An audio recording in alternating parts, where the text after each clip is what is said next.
So my journey with composting started when I was about 9 or 10 years old at Grandma's house. I'll tell you about that in just a little bit.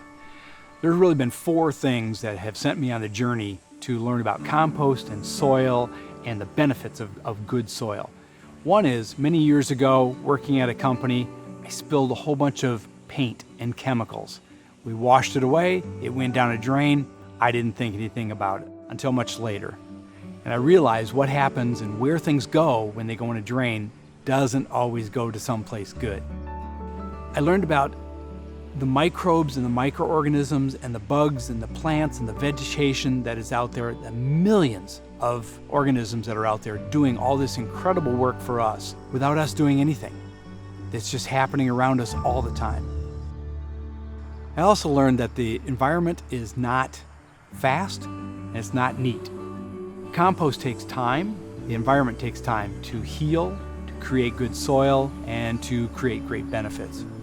The last thing is, Timothy Egan's book, The Worst Hard Time, was really impactful to me. He talked about the journey that we all took to reach the Dust Bowl. It wasn't fast, it didn't happen overnight. And to heal it, it didn't happen overnight. But there are a lot of great valuable lessons to be learned from that Dust Bowl, things that we can use today and in the future.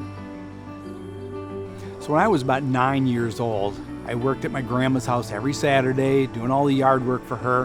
One of the things that she would do is she would give me her little container of food waste that she kept in her refrigerator all week long. And every week we would take that little container and go out in between the rows of crops that she had in her garden, and we'd dig a hole. We'd dump the food waste in there, bury it, and the next week we'd move over and do it about 2 feet further away. And then we do it again and again and again. By the time we did that all summer long and got back to the original spot, all of that food waste was gone. That was where I first learned to compost. So there's really 4 ways to compost. There's a lazy person composting. Throw it off your back porch, throw it out in your back 40, let the animals take care of it, let the bugs and microorganisms take care of it. That's fine. You can also bury it. Remember the story about Grandma? Just dig a hole, dump it in there.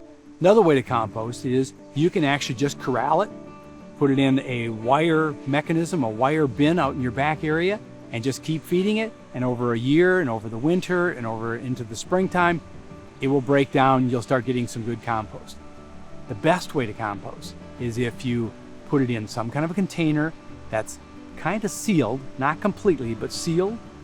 It heats up. It has just the right amount of moisture in it.